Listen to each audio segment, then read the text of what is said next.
Again, this is Guru Mike Schwartz, welcoming everyone to the FMA and Malay Arts Chronicles. At this time, we have an honored guest in Tuhon Roberto Torres. Tuhon Torres, if you could begin to tell us a little bit about your initial entry into the martial arts and what brought you into the martial arts world and your interests therein. Sure, absolutely. Mike, you can call me Roberto. I mean, we're not in martial arts, class or anything, so please feel free to call me Roberto. Thank you. Well, you know, I had an interest because of Bruce Lee back in 1968.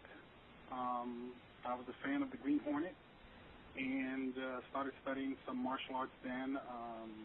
Had someone sharing with me what they were learning from their brother who was learning from the YMCA. Mm-hmm.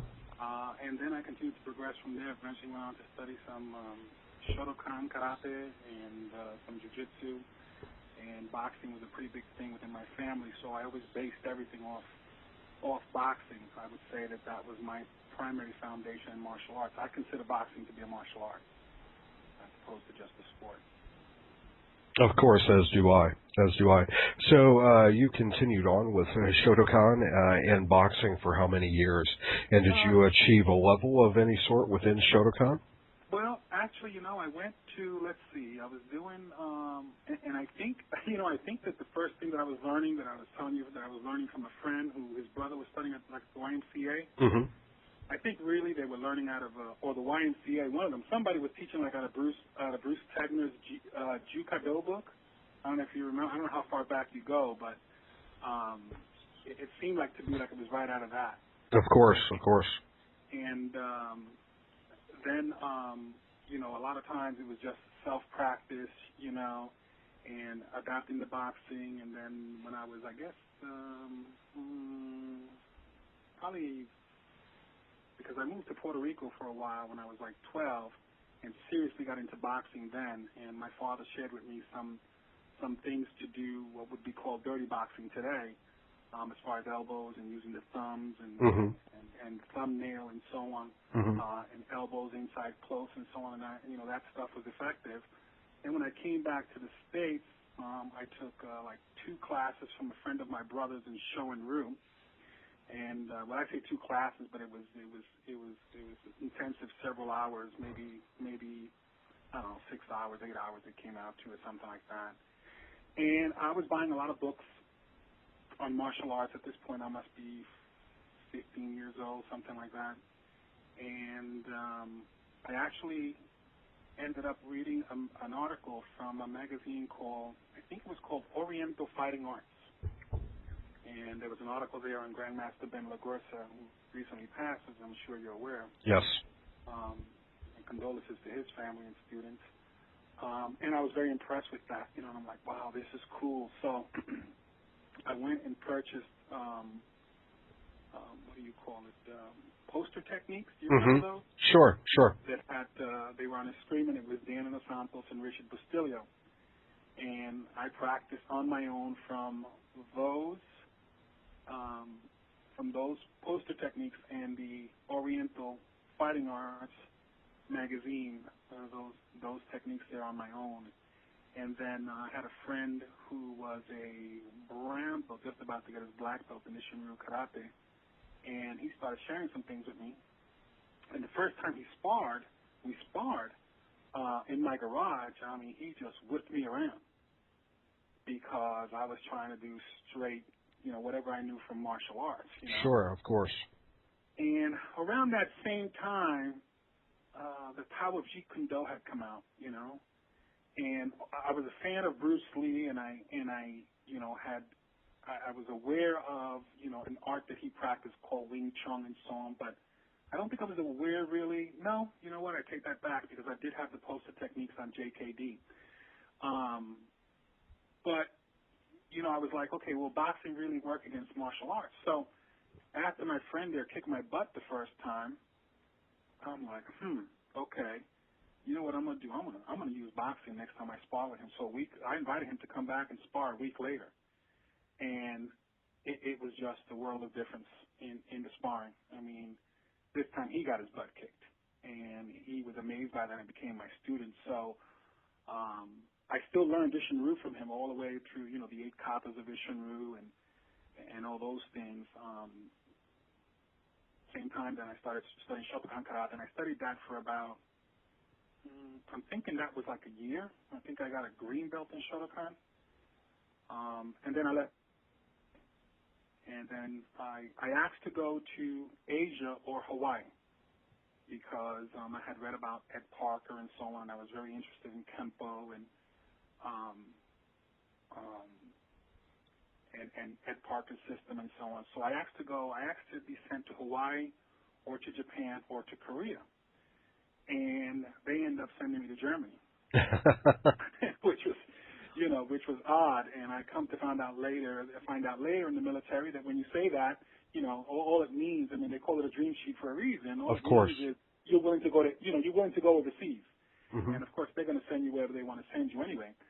So I end up going to Germany, and Germany was just a plethora of martial arts. There was all kinds of martial arts there: Penchak Silat, Arnis, Eskrima, Hapkido, all kinds of Chinese martial arts and so on.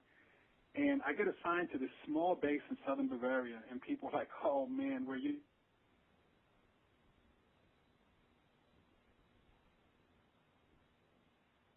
And he taught an art called Kung Xiu Tao Kung Fu. And this was where in Bavaria, sir? This is in Grafenwehr, Germany.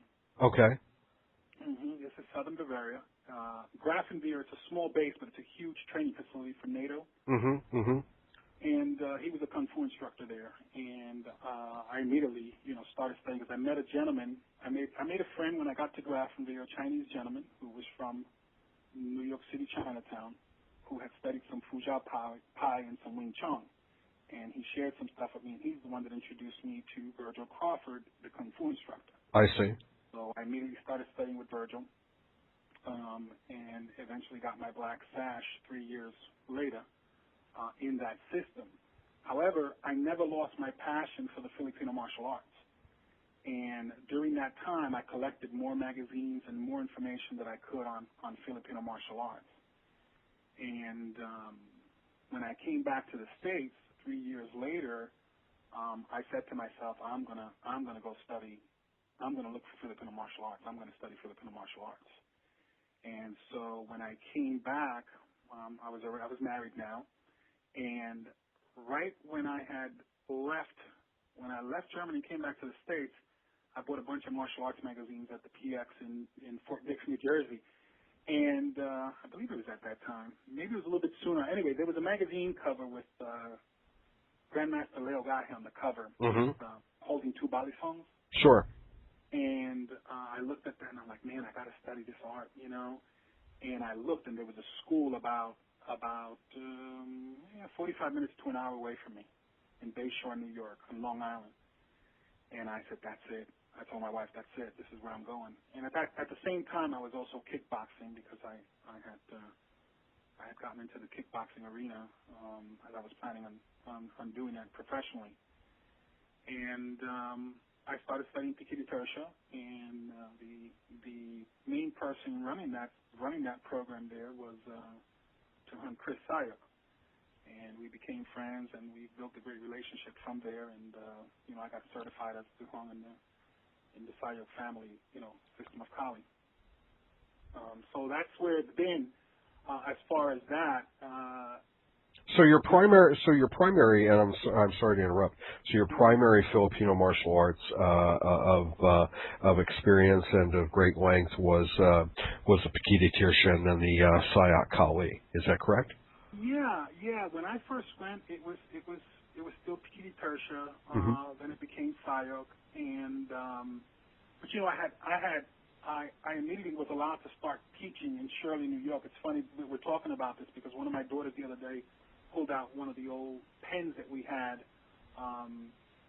Tuhon Sayok gave me permission to start teaching a group, and so I started doing that. But I was adapting, a lot of things from boxing and all those things because it fits so well with the Filipino martial arts. And I should back up here, Mike, and say to you that I actually, and this may sound crazy, but I had already started my own system, like when I was in 10th grade. I actually had named this thing, and still use that name today for my martial arts. Is that right? And what led you to develop that at that time, at that early age? Well, again, it was the boxing, and then in high school I was wrestling, and, as I got involved in altercations that involved, where I had to defend myself, those things worked. I mean, we had, guys in high school practicing martial arts. Of course.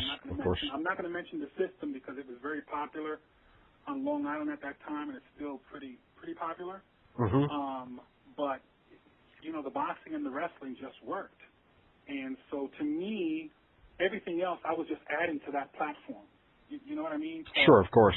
If I learned, let's say, what they call, I'll use this term, what they call defanging the snake in Filipino martial arts. Most people will be aware of that. Yes.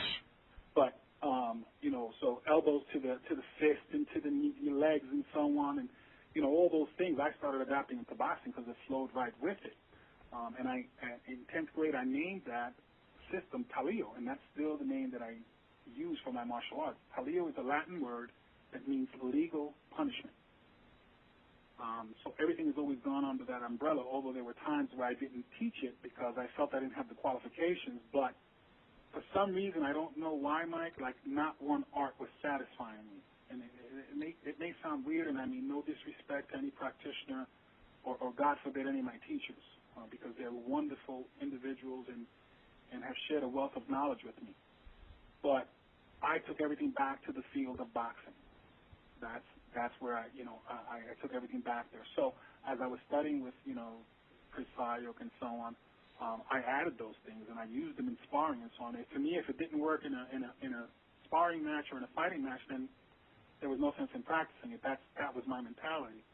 Now, Roberto, during your time in New Jersey, did you also, and of course your time with Tuhon Gahi, did you spend any time with Tuhon Bill McGrath? No. Most of my time was with Tuhon Chris Sayok, mm-hmm. Mm-hmm. and there was a gentleman who was running the Long Island school at that time, and that's where I spent most of my time, but it was all strictly from, really what I was learning from Chris Sayok. Sure. And during your time with Tuhon Chris, did you have the opportunity to meet a gentleman by the name of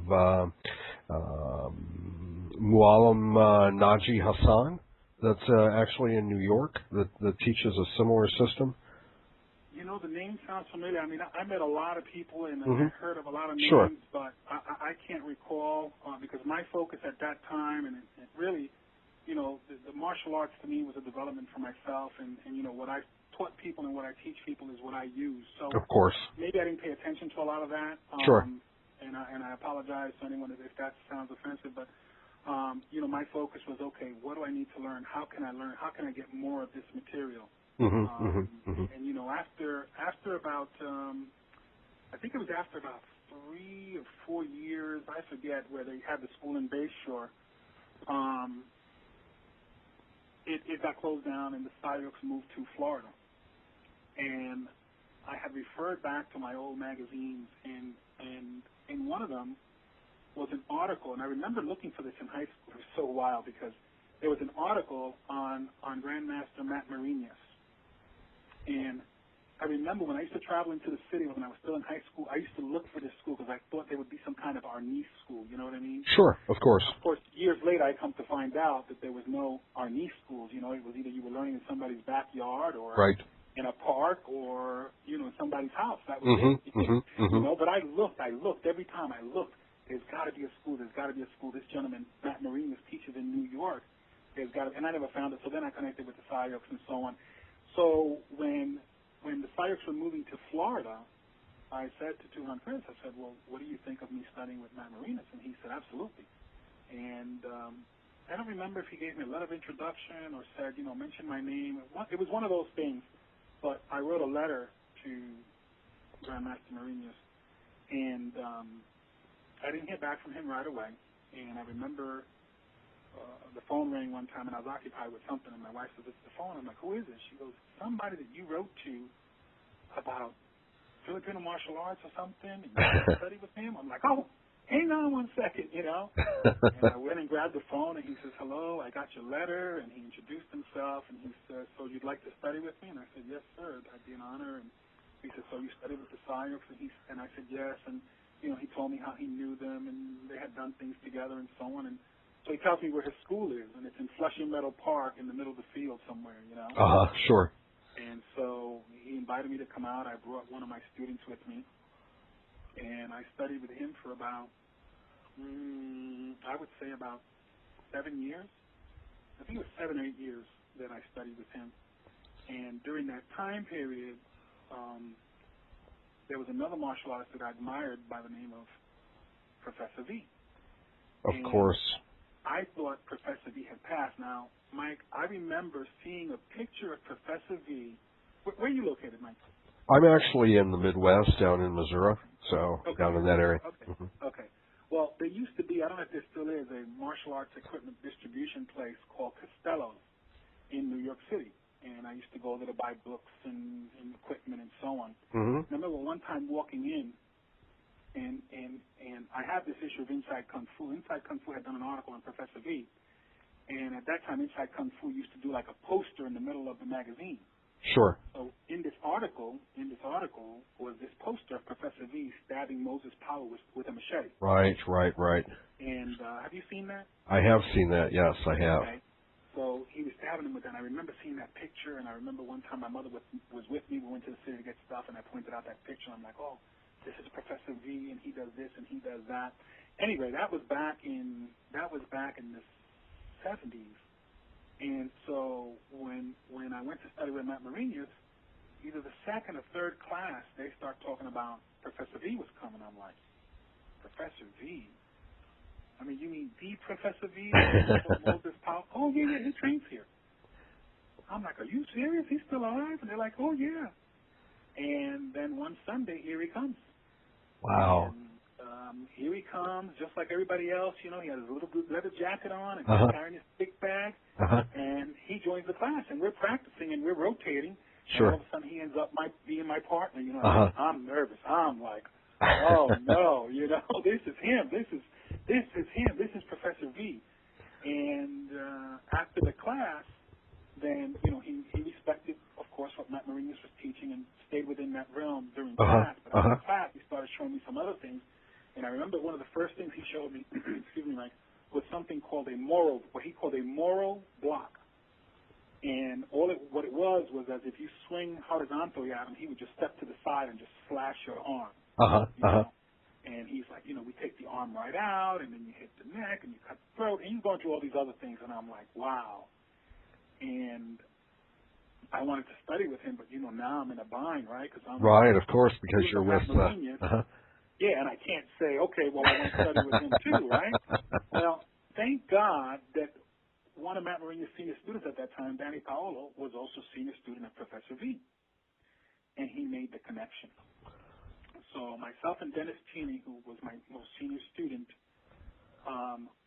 we used to go every Sunday and train with Matt Marinius in Flushing Meadow Park, and then we go back we had a little school in Dennis's property. Sure. We had turned a two-car garage into a school. Danny Paolo would take Professor V from Flushing Meadow Park, or sometimes go pick him up for us and bring him out to Valley Stream, and then we would train with Professor V for 2, 3, 4 hours, whatever it was. Holy cow. Oh, it was wild. I mean, you know, between those two classes, there was plenty of times where I went home and driving was very difficult because my hands were so swollen. Sure. Either getting cranked or getting hit with sticks and so on. Of course. So that's some part. I know it's a long answer to your question, but that's a little bit of my history. I mean, there's more. I don't know where else you want me to go with this. No. That's quite all right, and very, very interesting, very exciting stuff. From those experiences and from that time with both Matt Marinius as well as Professor Vistacion, at what point, to what level of experience did both of those instructors take you, and what did you take away from each particular system? Not only the Sayak Kali, but from Matt Marinius as well as from the Vistacion system. Wow. Okay. let me think here now. The rank, of course, in Sayok is Tuhon. Mm-hmm. And I was shocked when they gave me that, because Mm-hmm. what happened was they had not done a public graduation for many years, and they were having one. I think it was in Virginia or Maryland, and it was there that I was named Tuhon, and I believe Tuhon Felix Cortez was named that same day, if I remember correctly, which was a big surprise to me. What did I take away from the Sayok? You mean what do you mean physically, mentally, technique-wise? All of the above, and elaborate as much as you feel that you need to. Well, from the Sayoks, I mean, it was the manipulation of the blade, the use of empty hands, how to attack someone's limbs, proper footwork, entries, although we didn't call them entries at that time, but how to move in on someone, Mm-hmm. how to strike empty-handed, how to draw your blades, how to get to your blades, proper use of disarms, when disarms were appropriate, and so on. A lot of more what I would say, and self-defense. If someone's attacking you, self-protection kind of stuff. And it was very aggressive, very a lot of slaps and elbows and those kind of things, knees and those kind of things. And it was always getting towards your weapon, getting towards your blade, or disarming a weapon, or using your weapon appropriately, and so on. And it gave me just a whole grouping of techniques, from again, empty hands, some grappling, stick work, blade work, all those things. With Matt Marinas, it was stick fighting. His system is a largo mano system, long stick, and we trained with 31-inch sticks and 36-inch sticks. Mm-hmm. And Mm-hmm. if there's a specialty that I would say that he has, it would be espadidaga. And so I learned a lot of espadidaga from him. I mean, and I learned how to fight with a stick. Actually, because to become an instructor, to become a Lacan level under Matt Marinas, you had to have 300 free fights. And the way we fought was unarmored and 20-second matches. And he felt that 20 seconds was safe enough where nobody could get seriously hurt. Mm-hmm. Mm-hmm. Because, his philosophy was this: I hit you at a certain level of power. Sure. You're going to look to hit me a little bit back harder. Sure. Now I'm going to hit you, if we get hit and so on.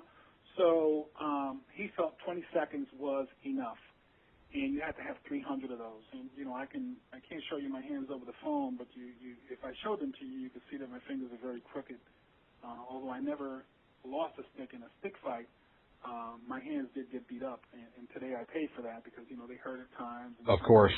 To make a fist, but it was worth it because that was the deal. It was you had to be able to fight with that stick. His system was very simple, and a lot of students didn't last because I remember the first time I went to the class, Dennis Cheney, who ended up becoming my student. By the way, Dennis Cheney also became an instructor in Tikiti Tertia because he went to the first instructors camp and became an instructor. I forgot how many people went, but only 20-something got certified as instructors. Anyway, when I first went, Dennis Cheney is doing cinco perros back and forth on the grass, back and forth, for like 2 hours. That was his class. And every time I went, that's what Matt Marinas had him doing for the longest time. And then eventually he paired us off to practice and work out together. So his thing was simplicity, develop the proper delivery of the strikes, Mm-hmm. how to defend it. We really didn't focus a lot on disarming. Disarming, really, he taught it as a means to teach you other mechanics, but they're really pretty difficult to pull off in a real fight. Of course. So his system being, and I'm sorry for interrupting, but his system being a largo mano or long range system, for those who do not know the terminology, were his counters, if you will, or deflections, were they meeting and perhaps as opposed to blocking, just meeting and following strikes? Was that primarily what he was doing with that? most of it, that's a good question, Mike. And really most of it was following per se. Well, man, I've never given this away, and it may not sound like a big deal, but what he really showed was clearing the weapon. Sure. So, Okay.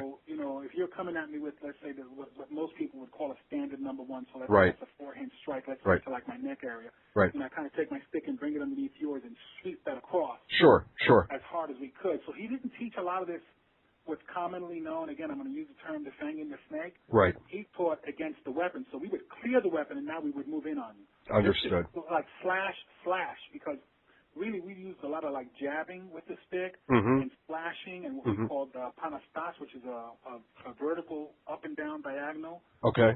And the horizontal blows, that kind of thing. It was strictly for free fighting. If you couldn't pull it off in a free fight, he wasn't teaching it. Sure. So for the most part, it was kind of a banda y banda with some sort of elastico motion or kind of a movement. Yep, it's what we called in Dayok Nan Katawan, which is the body weaving back and forth. Mm-hmm. Like class would start, we would do some warm-ups and so on, and then you get into a position almost like a back stance, and you would do jabs, up and down, different parts of the body, jab, jab, jab, then jab, slash, slash back, jab, vertical strike over, jab again, and it was over and over. It was just like shadow boxing, over and over and over again. Then he would show you, some things like, okay, the guy attacks here, this is how you clear it. Like let's say what's called the Tangan San Miguel, which is a angular forehand blow to your collarbone. Okay. Okay, you would clear that with what's called Bunut Kaluban. Bunut Kaluban is drawing the sword from the scabbard. Okay. So figure it by your hip, and then you're drawing up to like the forehead or the eye line. Boom. And you use that to clear the stick. Gotcha. And then you come back with tabastalaje, which is cutting the grass. So that's a horizontal forehand strike. Boom. And he taught forms in that, what were called abacadas, which came from Plácido Yambao's system. I don't know if you've ever heard of Plácido Yambao, but he wrote a book on Ardennes back in 1957. And he showed us a lot of that. So that was practice. It was those shadow boxing, it was application of that, those abacadas, the forms, and then free fighting. Interesting. Over and over again. And when you came to class, that's all it was. You really weren't going to learn anything else. And if you were into all this history of Kali and so on, he's a real sharp guy. He wasn't into all that stuff, And in the winter, it was the same thing. And in the winter, many times it was just me and Dennis Tierney practicing. That was it. We would pick up Master Marinas at his home. We'd go to Flushing Meadow Park, and we'd train out there. And we did the same techniques, whether it was snowing, rain, whatever it was. That's what we did. So from Master Marinas, I would have to say that I learned how to free fight with a stick. And sure, and that's great. And from Professor Vistacion, Professor V was just, he was an encyclopedia of knowledge. So from him, I learned, proper application of throwing, how to off balance a man and throw him, how to soften a man up, how to disarm someone, how to do blade work. We didn't focus a lot on stick work because most of his stick work came from what he was learning from Master Marinas and whatever he had learned from Eve Tertia. But most of it with Professor V was just striking, a lot of conditioning, how to deliver proper energy to a strike, how to develop your body for those things. A lot of joint manipulation.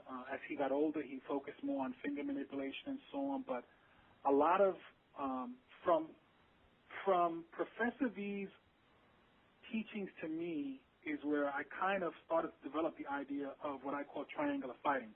Okay. In our system of Talio, we break the human body down into triangles. Now, Professor V never taught me that, but I watched how he manipulated the human body because we have to remember, Professor V was small. Of course. He was like 5'1", and he weighed about 110 pounds. But when he grabbed you, man, if he manipulated your joints, you know that you were being thrown. He just had the proper mechanics and proper entry and, his position and knew how to use those 110 pounds to hit you like a lightning bolt. That's what I learned. This man would hit you, Mike. I'm telling you, he would hit you and just shake you up. Just shake you up. And he had this little sneaky shot that he would deliver to the ribs, like a little uppercut. it was just wild because Professor V would flow from, he could do something like boxing wise or Southern Mantis system, and then move into Bagua and break those down for you as he's doing it. So because what Professor V taught me, he said this to me. He said to me, he used to call me Professor also, and he used to say this to me. He said, Professor, you take the system and you destroy it, and then you put it back together. He also used to tell me, go beyond the system. Those were two main things that he used to tell me all the time. Go beyond the system and destroy the system and put it back together. So in other words, don't stay with it just the way I'm teaching it to you. Experiment with it. It's the same stuff. Rearrange it. Move it around. And we had a great relationship, and in 1988 he named me as the heir of his system, which is Visitación Kuntao. And, when I started studying with him, just so we're clear here, when I started studying with him, it was Vijitsu Te, okay? Later on, he felt that his legacy should be left as a Filipino martial artist. And although he was recognized as the founder by the American Judo Jiu-Jitsu Federation as a tenth dan, the founder of Vijitsu, it was just a term for his martial arts. Everybody called him V because a lot of people had a hard time pronouncing Visitación and Jitsu for the art of Visitación, Vijitsu. A lot of people think that Vijitsu was a straight jiu-jitsu system. It was classified as that when he went to the American Judo Jiu-Jitsu Federation, but there was a lot more to it. And here's how I prove that, and I've shared this with people before. Now, whether they choose to believe me or not, it's their choice. But go back to the article of Inside Kung Fu, 1975. Look at Professor V doing machete work there on Moses Powell, and you tell me what system of jiu-jitsu is that. It is not. He's in a Fujian pigeon-toed stance, and he's using a machete. Okay? This is Kung Tao. Why he held that back, I don't know. But the decision was to then come out with Visitación Kung Tao. Originally it was called Visitación Kung Tao Arnis. And as you can imagine, this is in 1988. I've been studying with him now for 8-9 years. I'm 28 years old, and I'm named the heir of his system. Holy cow. Now, you can imagine the controversy this created. Absolutely. Absolutely. People within his organization just went crazy. And, people have looked to blame me for it. I didn't choose it. Now, without getting, and I don't mean to get political, but this brings something else into place. Where does Moses Powell fit into this hierarchy? And is his variation or is his system something that is completely different? Well, Moses Powell definitely used. Here's my understanding. Okay. Now, Moses Powell and I never got to meet. There was a point where I was supposed to meet him, and unfortunately our schedules didn't meet. But Dennis Tierney did meet him, and actually Dennis Tierney was wearing one of our system shirts. And Moses Powell said, I love that shirt, and Dennis took it off and gave it to him. But here's what Professor V told me. Professor V told me that Moses Powell was very, very skillful, very skillful. And if you've seen footage of the man, you know he was skillful. Of course. He also told me that he moved, like a cat. He was lightning quick. I believe that, if I recall correctly, Moses Powell had a black belt in Hakuryo Jiu-Jitsu when he came to study with Professor V. At least this is what Professor V told me. And he took the concepts of Professor V and combined it with Hakuryo Jiu-Jitsu and created Sanukus Ryu. Whether he studied I don't know what else he might have studied or whatever, but I know that they had a very close relationship. And, as things go, Moses Powell went on to develop his organization and so on, but as far as I know, they were great friends, and he had great respect for Professor V and, credits to Professor V for making him the martial artist that he was. So, I don't think Moses Powell was in the realm or the running or whatever you want to call it to become the heir of Professor V's system because he had already developed Sanukus Ryu and was running with that. So I don't think he was in that play, but I know that again when I was named the heir, it created this controversy, and then in 1991, so I was named the heir in 1988. And I have the phone call that Professor V gave me that day It just happened to get recorded on my machine. We used to have an old digital machine that had a cassette recorder. Sure, So absolutely. when I picked up the phone, I guess the machine had already picked it up, and it ended up recording that conversation. So I have that cassette. We also have it, a videotape of him reading the certificate and handing it to me. I also have his 10th degree black belt that was given to him by the American Judo Jiu-Jitsu Federation. We also had several martial arts organizations investigate whether I was really the heir or not. Sure. And this was all documented and so on. So, but then in 1991, because of the controversy, he ended up naming some other heirs in other areas of what he taught. But we had a great relationship, and I loved Professor V as I love all my teachers. He was just amazing, Mike, to spend time with. Just imagine opening a book of martial arts knowledge, and it's actually live. It's someone right there that can show you all these things. I mean, Professor V was one of two certified East Indian Birmani instructors. I don't know if you've ever heard of that martial art. I have indeed, yes. Two certified on the East Coast. One of two. And I saw the certificate written in Sanskrit that certified him as an instructor in that art. That is outstanding. Now, if you would, Roberto, can you go beyond a little bit from the Sayak Kali, the Bikiti Tirsha, and the V Arnis or V Kuntao, and tell me a little bit about how you have taken all of your experiences in those systems, as well as, of course, your own experiences within boxing, and created the Talio system that you presently present publicly now. Well, Mike, it's funny because I never intended to create an art in Talio. I mean, at one point it was, okay, this is how I want to put things together, but Talio sat on the shelf, if we can say, for a long time. Because then I went on to, I studied with one of Matt Mourinho's teachers, Grandmaster Porfirio Lanada, myself and Dennis Tierney, and Matt Mourinho flew to the Philippines to spend time over there training with him, and then eventually Dennis Tierney and I brought him over. Then during that time period, I also met Grandmaster Edgar Solipe, and we became very good friends, and I brought Edgar Solipe over to the United States, stayed at my home. We traded a whole bunch of martial arts information, which I have on videotape, of each other. We spent a lot of time sparring and so on. And we exchanged a lot of things. Edgar was familiar with a lot of systems. And so, of course, I was absorbing all this, and I exchanged information with him on those things.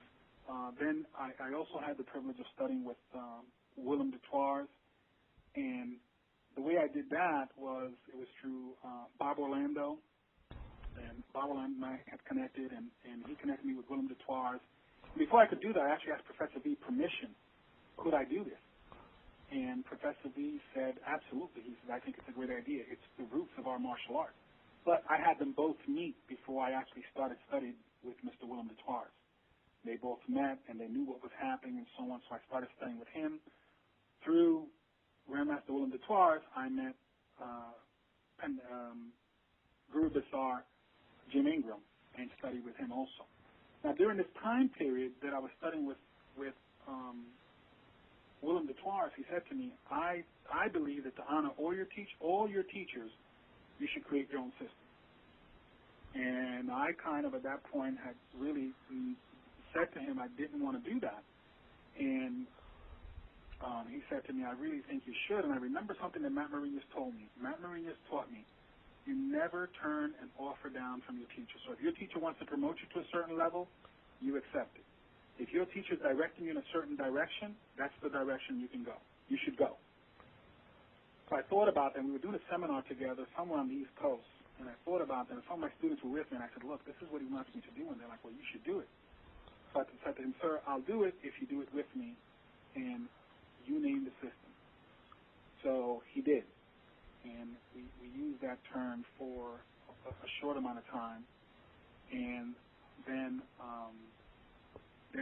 I used the term pedicysoptia for a while, and I felt, I don't want to say that Penchak Silat player, although I have spent many years studying Penchak Silat, or straight Kuntao player. Sure. there's a lot of different things that we do in Talio. My daughters and a lot of my students were like, you got to teach what you do, the whole triangle of fighting thing and so on. And so Talio came back into the picture. And actually some of that advice was also from Tuhon Chris Sayo. So back in 90-something, we decided to start using the term Talio again.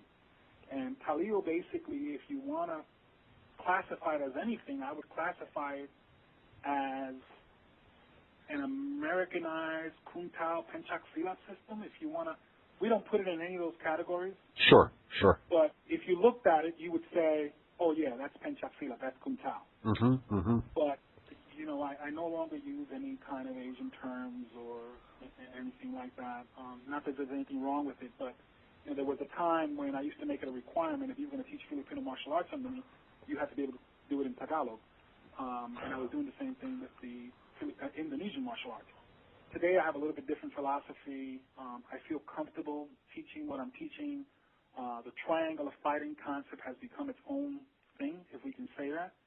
And so that's where my focus is teaching people when they become my students is, okay, this is how you take the human body and you break it down into triangles, and this is how you manipulate these triangles to be able to accomplish off-balancing, throwing, and any of those things like that. We base the whole thing on those two things, breaking down the human body into triangles and how to manipulate them. So that encompasses the expertise that you have with the Kung Tao, with the Penchak Silat, with the Kali, as well as boxing as a whole, and you combine all of that into your particular method in breaking down the body. We do, and we don't break it down and say, okay, this is Penchak Silat, this is Kung Tao, this is boxing, techniques of the system. And when it gets expressed, now, depending on how let's say you were studying with me, depending on how you express it, it may look more Penchak Silat or it may look more Fukian Kung Tao. Sure. So it all depends how you personally express, but there is a common theme throughout it, and I mean, yeah, it looks very Southeast Asian. I mean, I can't get away from that. Those are my roots. So, of course. It looks like that, but its application and its teaching method and delivery is a little bit different. And we don't, like I said, it's not phases, or it's not like, okay, you're going through a boxing phase and now you're going through a Penchak Silat phase. Sure. In there as far as conceptually. Understood. Now, Roberto, if you will, in regards to the way that you promote your students throughout your system, are there levels of development, and how many levels do you have, and approximately what kind of a time frame do your students look at through the promotion process of advancement before they can actually begin to represent you and your organization? Interesting question. And first let me state this, Mike, that, contrary to popular belief, I've never had a large organization. The largest amount of students I've ever had, I think, was 10 or 15. Sure. Most were really just 5 students that I had. I've only promoted 2 people to instructor level. Dennis Tierney and Herman Williams are the only 2 men that I've promoted to instructor. Now, I don't have a time requirement on that, although now, as we're planning on bringing our organization out, we are going to be creating that. But I never gave away a rank or anything. I always felt that you can tell what level practitioner someone is by their performance. Sure, of course. Okay, and then there is a culture that's created within the organization that you know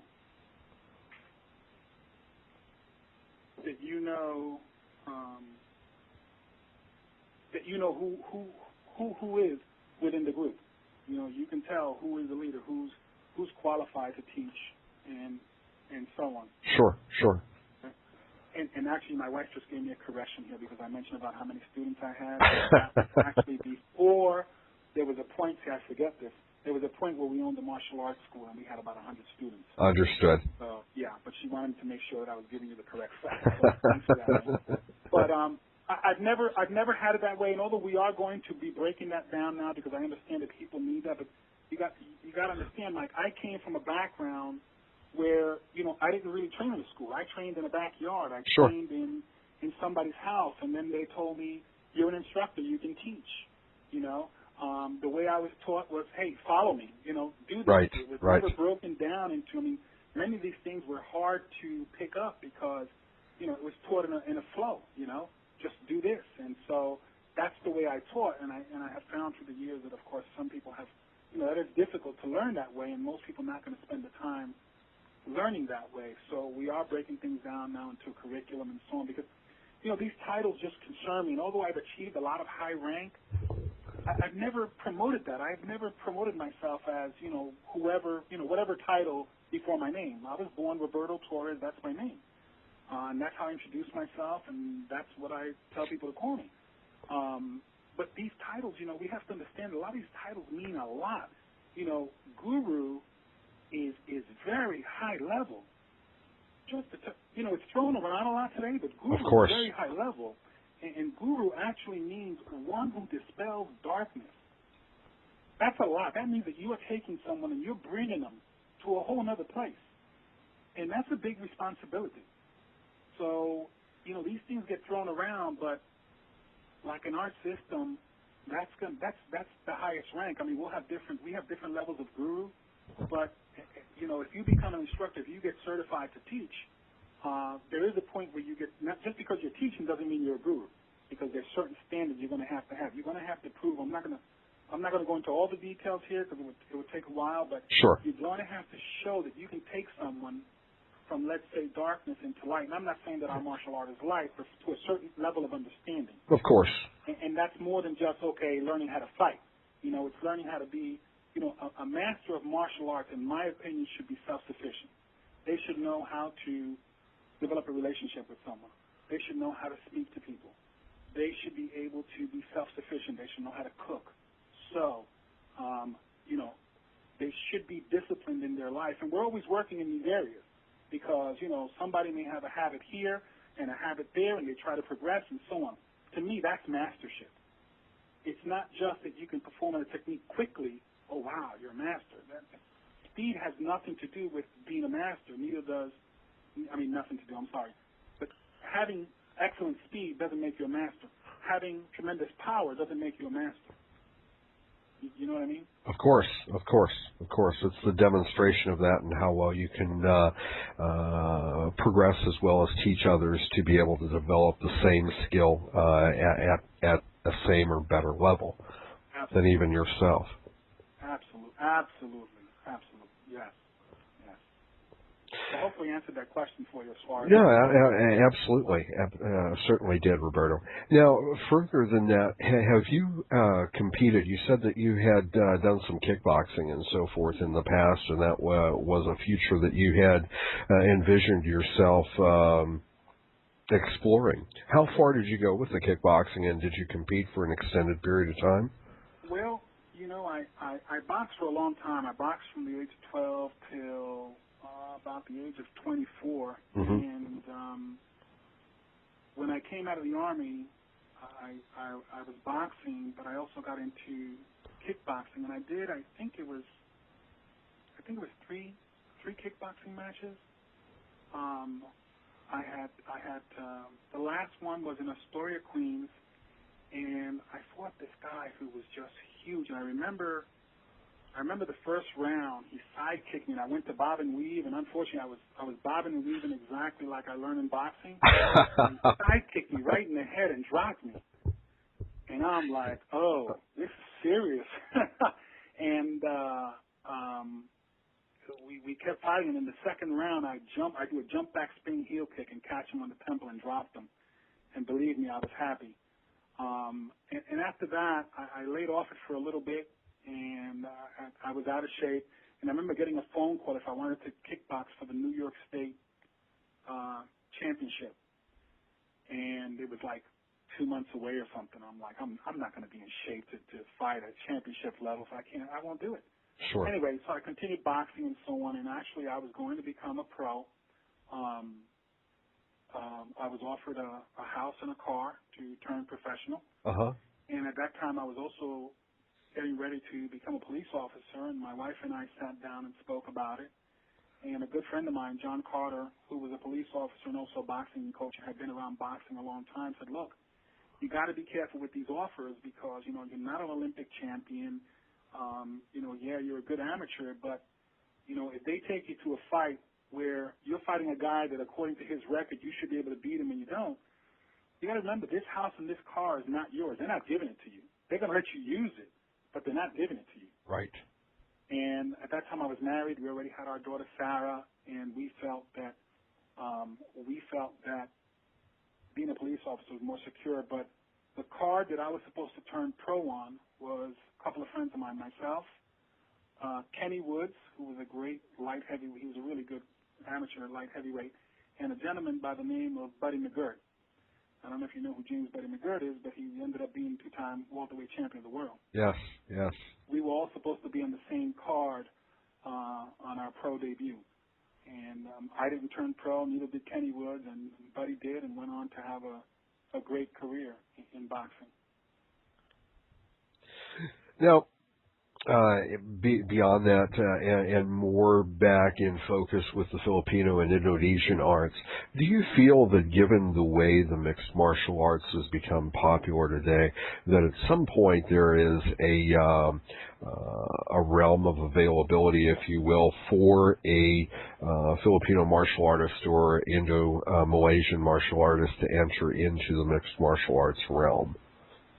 Well, you know, that's a good question, and the short answer is yes. But here's the thing, Mike, is that those people, those mixed martial artists, right, we're calling mixed martial arts, they're already doing pencak silat. Mm-hmm. They're already doing it. I can show you every single move that they're doing where it relates to pencak silat. They're already doing it. We also find many of that in the Filipino martial arts. Here's the thing. Those people competing in mixed martial arts, we have to understand they are professional fighters. You know, you could be practicing the most devastating martial art in the world as far as empty hand combat, and it's going to be very difficult for you to get up and compete with one of those guys because they're in the gym every day, in and out, strength building, flexibility, conditioning, cardiovascular. I mean, they are fighting machines. Right. The average martial artist, and this is no insult to anyone, you know, we practice martial arts for preservation of life. They're practicing martial arts for a fighting sport. You know, they plan on fighting against somebody who's going to be just as skilled and conditioned or perhaps even better skilled than them. So it's a different level of fighting. So can a Filipino martial artist compete there, or Indonesian martial artist? Absolutely. Absolutely. I forget who it is.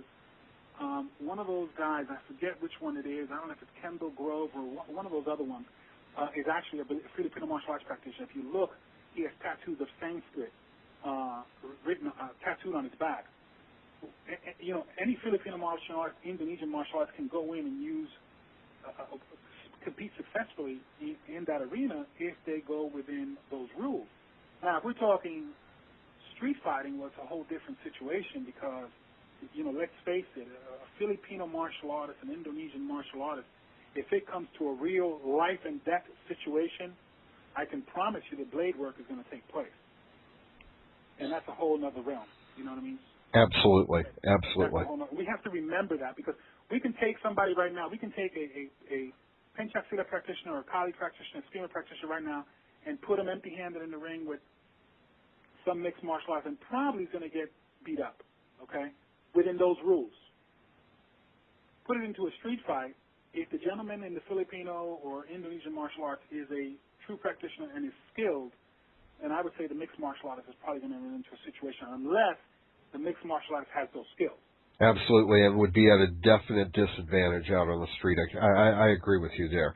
Yeah. And keeping in that same focus and on that same train of thought, do you, given the expansion that the mixed martial arts have seen, do you see at any point a time when they might go to another level in which there may be the availability to bring a stick into the ring? and get actually take a stick from stick boxing to stick grappling and so on and so forth. Yeah, I can see it because, there's already been and there has been in the past mixed martial arts of bare knuckle. In fact, if you go back to the early UFCs when Hoist Gracie was competing, it was bare knuckle. Yes. So, that's pretty serious stuff. And right now they're allowing elbows. I mean, this is amazing. They're allowing you to elbow a man on the ground. Right. With a bare, no covering elbow. And the same with the knee. They allow knee shots on the ground right. as well. So, a stick is pretty, it's going to deliver, it probably deliver more torque depending on which practitioner is striking with it. Right. But the elbow and the stick are both delivering killing power. Let's face it, somebody can end up dying with one of these elbow shots. Of God course. forbid. God forbid, because I have a lot of respect for mixed martial artists. I have a lot of respect for those guys. And I hope and pray that, they continue to have a safe career, all these guys. But this is serious stuff. So could it go to that level of a stick? Yeah. Look, when I trained with Matt Marinas, we had to have 300 unarmored stick matches. Right. The Sayuks, they go at it, no armor, full contact with a stick. The Dog Brothers have done, full contact stick fighting with armor. Absolutely. For a long time. Absolutely. So there are groups doing this. This has existed within our arts for a long time. To us, when I say us, I mean Filipino martial artists, Indonesian martial artists. This mixing and this fighting stuff, this is not new to us. We've been doing this for a long, long time. The only thing we might have missed is that, one, we weren't getting paid for it. Right. The other was the conditioning level. You know what I mean? Of course, you're not. We're not in the gym 8 hours a day, 7 days a week, and then on top of that, we're not running 3 to 5 miles each day either. Exactly. So, right. Exactly. Most of us, had jobs and families and so on that we're caring for. Mm-hmm. But could I see that happening eventually? Yeah, I can see that happening. And I don't know what the results will be, but we have to understand what a truly skilled Filipino martial arts practitioner can do with a stick in a hand. Mm-hmm. Mm-hmm. We really have to understand the devastation that this can create. Someone could die with one single shot. Absolutely. We have to understand Filipino martial arts, Indonesian martial arts. To me, they're deadly. I know it. I've seen it. Right. I've trained with some of the best masters in the world. I know what these men are capable of. I can tell you today that, Guru Besar Jim Ingram is about to turn 80 years old next month. This man, he hits you and it's like a bolt of lightning. It just goes through you. Willem de Troyes, the same thing. Professor V was the same way. I remember one time I had a camp that my wife and I and my children, we threw out in Rhode Island, and we rented a university, Roger Williams University. And one time we used to bring Willem de Troyes in and Jim Ingram and other friends of mine in Penchak Sila, Guru Woody, not Woody, but Rudy, Winan Takasuma from Penchak Sila Gati Wisesa, and Guru Yana from Perez Haidiri. But I remember one session, Willem de Troyes was teaching. There was a big metal beam towards the end of the gym floor. He said, okay, here's what we're going to do. And he dives at this beam, Mike, and lands his fist into it. Boom! And that thing vibrated. He's like, okay, now everybody else go. And there was a few injured hands. And so, he clocked this thing. I'm not kidding. He clocked this thing. So can you imagine if someone with that kind of skill hits someone in the face like that, he catches them? Absolutely. So I share that point to share really what the core of these arts are. This is serious. In my opinion, this is serious stuff. Have you ever had the opportunity in your travels and your experience to work with Pendekar William Sanders? No. We've spoken on the phone, but we have never. No, never. No, and that was just a curiosity question. I actually have spoken with him and have interviewed him as well, and he has vast experience as well. Roberto, where do you find yourself, or where do you see yourself as well as Taleo, your Taleo system, 5 years from now, or perhaps 10 years from now? Well, I see our organization growing at a very nice rate, where we will be sharing our family system with martial artists who are interested in learning applications to martial arts they were not exposed to before. Mm-hmm. Something that'll give them another view, another paradigm to martial arts. And I see having a not only a large organization, but a core group of practitioners that when people look at them, just when they look at them, they will go, yes, that is a guru of martial arts. That is a person who understands martial arts techniques, strategies, mechanics, and philosophy. Sure, sure.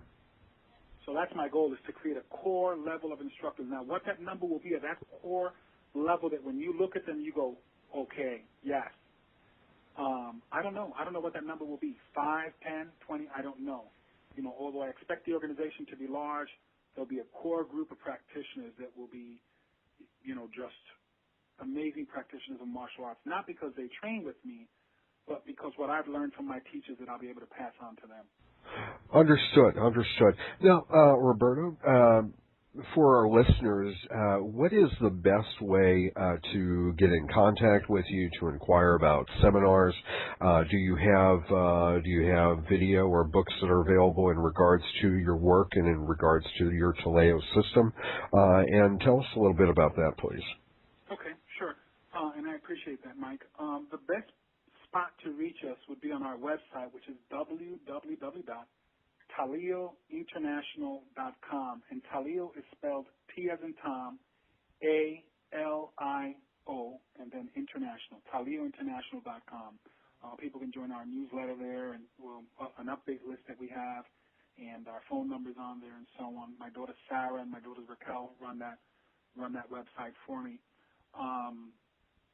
Videos, we are in the process of creating a program because we get calls constantly, where can I learn Taleo? Like I said, people think I have this large organization, and I don't, because I've never really done martial arts for money. Even when we had the school, I was still working as a police officer, and there's nothing wrong with that. By the way, let me mention that after owning a school, I have a lot of respect for people who run martial arts schools. You got to know what you're doing to make that work. But there's been requests for videos and so on, and I just want to be cautious how I bring that out there, because, you know, I don't want people just grabbing the information and saying, okay, I have it and that's it. You know, video is a great source of reference, but nothing takes the place of an instructor. Nothing takes the place of physical contact where somebody's teaching you the nuances of this. So we are working on coming out with some videos from members of our organization, and we're planning to see how we're going to release that. And hopefully I have 1 or 2 books that I want to bring out also, and I'd have to see, you know, what would be the, you know, I would look to see if that's going to provide value to the martial arts community or not, you know, before I bring those out. But yeah, we are planning on releasing some DVDs, and it'll be instructional for people who are looking to learn Taleo, who are long distance and so on, and want to eventually start what we're looking for actually is people who want to start groups where they can start an instructional group and start learning and be a step ahead of the people they're teaching and learn the material and so on. That's how we're planning on expanding Taleo worldwide. Okay, great. Well, that's very interesting. So again, the best way to get in contact with you is with the www.taleointernational.com. Is that correct? And through email on that site? Yep, and I can also give a phone number if that's okay. Please, go right ahead. Sure. They can reach us at 352-522-0253, and if they get voicemail, they can just leave a message, and you know, someone will call them back as quickly as possible. Well, it's truly been a pleasure, Tuhon Roberto Torres. It's been a pleasure speaking with you. I thank you for your time, and I look forward to seeing your material out sometime very soon, as well as to someday perhaps meeting and training with you in person. Well, I would look forward to it, and thank you, Mike, for the privilege and the opportunity to allow me to share a little bit about what we do here. I really do appreciate it, so thank you so much. Not a problem, sir. Have a good evening. All right, you too. Bye-bye.